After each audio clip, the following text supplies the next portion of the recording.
Assalamualaikum warahmatullahi wabarakatuh. Waalaikumsalam warahmatullahi wabarakatuh. Merdeka! Merdeka! Apa kabar hari anak-anak? Alhamdulillah sehat luar biasa. Alhamdulillah. Untuk pembelajaran hari ini terkait dengan mata pelajaran IPS terpadu kelas 9 semester 2. Hari ini kita akan belajar tentang bab 3.4 yaitu masa kemerdekaan. Subbabnya adalah kekosongan kekuasaan. Artinya kekosongan kekuasaan itu di mana Indonesia pada waktu itu tidak dijajah dan tidak punya pemimpin atau belum punya presiden. Dan pelajarannya melalui kegiatan pembelajaran dengan menggunakan pendekatan saintifik, metode pembelajaran timeline atau kronologi waktu dengan media wayang. Jadi nanti kalian dapat materi, kemudian dapat wayangnya, kalian nanti prediksi, kalian susun sesuai dengan urutan waktunya. Bisa melihat LKS atau nanti bisa melihat di buku paket, ya. Jadi kalian nanti mengurutkan, kemudian setelah kalian susun, ya kalian susun mulai dari tanggal sekian sampai sekian, jam sekian, nanti kalian tampilkan di sini. Ini medianya, ya. Jadi setelah tanggal sekian nanti kalian tampilkan saya. Tidak sendirian, artinya mereka berkelompok, banyak temannya, lebih dari satu. Jadi yang pertama Jepang menyerah pada sekutu, kemudian yang kedua perbedaan pendapat antara golongan tua dan golongan muda. Yang ketiga adalah peristiwa Rengas Dengklok atau penculikan Rengas Dengklok. Kemudian yang keempat persiapan proklamasi kemerdekaan, segala sesuatunya untuk mempersiapkan kemerdekaan. Yang kelima adalah proklamasi kemerdekaan. Karena untuk mendalami atau lebih memahami materi terkait dengan kekosongan kekuasaan, hari ini Pak Didi bagi menjadi 5 kelompok. Jadi ada yang 4 sampai 5 orang, ya. Jadi misalnya kelompok 1 4 orang, kelompok 2 5 orang, kelompok 3 4 orang, kelompok 4 orang, kelompok 5 5 orang, ya. Bisa dipahami? Yeay. Nanti ya, ayo langsung bentuk kelompok.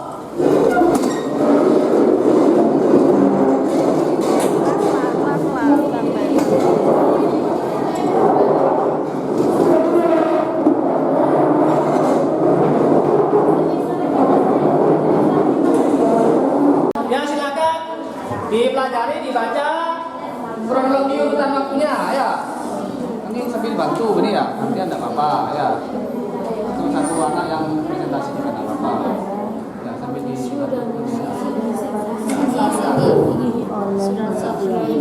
ya, nanti bisa gantian ya. Nanti yang gantian maju nggak apa-apa. Tapi harus kerjasama yang bagus ya. Ya. Tapi harus perhitungan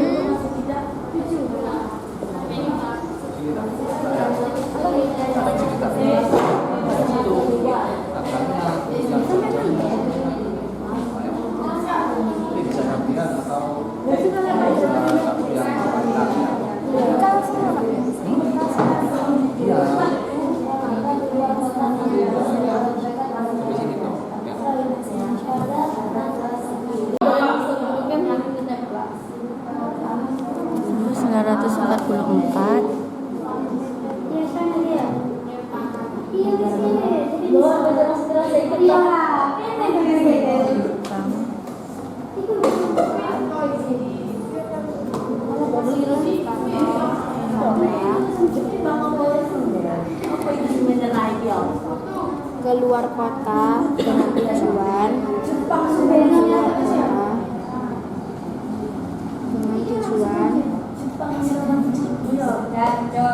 menjauhkan mereka dari Jepang.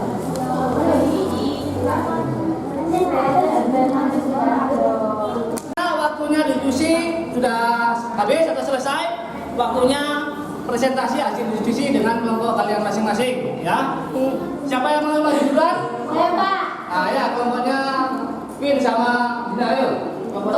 Perkenalkan, nama saya Nanda Kusuma Wardani. Saya perwakilan dari kelompok 1 dan saya ditemani oleh. Perkenalkan, nama saya Vina Aulia. Di sini kami akan mempresentasikan hasil diskusi kami. Pada tanggal 7 September 1944, Sekutu memerintahkan Jepang untuk menyerah pada hari itu, tetapi Jepang tidak mau menyerah, sehingga pada tanggal 6 sampai 9 Agustus 1945, Sekutu menjatuhkan bom di negara Hiroshima dan Nagasaki. Sehingga pada tanggal 9 September, Jenderal Kuniaki Koiso memberikan janji kepada Indonesia. Di sini kita akan mempresentasikan tugas kelompok kami. Oke, yang pertama, sejak pagi tanggal 17 Agustus 1945, persiapan upacara pembacaan teks proklamasi kemerdekaan yang dilakukan di Jalan Pengangsaan Timur nomor 49.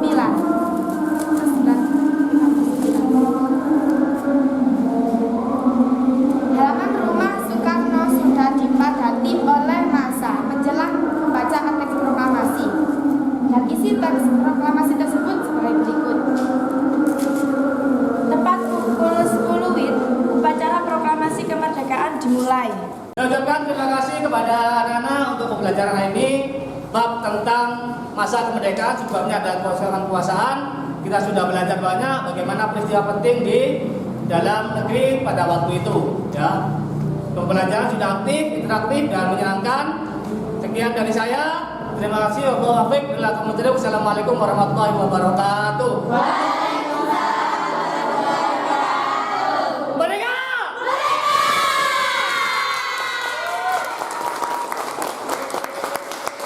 Akan pembelajaran di kelas 9C dengan materi atau bab masa kemerdekaan, sebabnya adalah kekosongan kekuasaan dengan model problem based learning atau dengan model dengan model discovery learning, tapi dibagi dengan metode timeline dan juga menggunakan media wayang. Ya, wayang. Jadi bagaimana anak-anak itu nanti mempelajari materi, kemudian mengurutkan kronologi atau urutan waktunya sesuai dengan peristiwa yang terjadi seputar kemerdekaan Indonesia. Nah, jadi ini materinya, kemudian ini medianya, nanti mereka bisa mengurutkan mulai dari yang terdepan awal sampai yang paling terakhir, yaitu pembacaan teks proklamasi kemerdekaan bangsa Indonesia. Nah, dari sini yang saya tampilkan adalah bagaimana siswa itu aktif dan kreatif untuk memberikan gambaran atau mempresentasikan materi yang mereka kuasai di depan sesuai dengan kelompoknya masing-masing. Mungkin ada masukan atau ada pendapat lain dari guru sejawat atau guru yang lain, monggo. Ya, terima kasih Pak Dedi. Tadi saya mengikuti pembelajaran di kelas Pak Dedi, itu sangat menyenangkan. Saya ikut antusias gitu. Kalau misalnya saya pas itu jadi siswanya jenengan, mungkin saya bisa ikut senang mengikuti pembelajaran ini. Kenapa? Pertama, dengan guru model yang tampil all out ya, dengan pakai baju kemerdekaan, itu sudah menarik perhatian siswa. Kemudian itu nilai positifnya. Kemudian medianya juga menarik juga, ada wayang, ada gambar-gambar seperti itu, jadi anak-anak tidak bosan. Tapi ada sedikit saran dari saya, karena ini memang materinya tentang sejarah ya, sejarah kan memang beruntut. Jadi kalau misalnya materi pun mau diringkas, itu sepertinya kurang enak. Tapi kalau sekali pertemuan ada 5 materi yang harus dipahami siswa, itu juga menurut saya terlalu gembrot, terlalu banyak. Kalau misalkan pertemuan pertama tentang materi ini dan ini, mungkin itu anak-anak masih tidak capek gitu Pak. Kalau 5 materi menurut saya anak-anak terlalu capek. Dan untuk mengatasi kecapean itu tadi menurut saya bisa ditambahi ice breaking sedikit-sedikit. Nah, tapi untuk secara keseluruhan saya sangat menikmati pembelajaran hari ini. Dan itu mungkin kalau nanti semester depan saya kebagian mengajar kelas 9, saya mau meniru pembelajaran seperti yang Pak Dedi lakukan hari ini. Terima kasih ilmunya Pak Dedi. Oke, terima kasih Bu Lain selaku guru partner atau sejawat mewakili IPS. Terima kasih, sangat bagus sekali masukannya.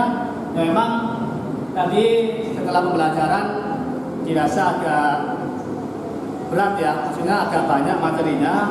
Ya, ini juga masukan bagi saya untuk kedepannya. Insya Allah untuk semester atau tahun depan kita pilih lagi kira-kira materinya mana yang agak berat, mana yang agak ringan, nanti dipisah-pisah. Tentunya tentang sejarah harus berurutan juga seperti itu ya. Yang memang agak terlalu banyak materinya. Dan tadi lihat juga waktunya agak sedikit ya, lebih dari estimasi yang di LPP. Memang materinya agak banyak. Oke, terima kasih kepada Bu Lain dan yang lainnya.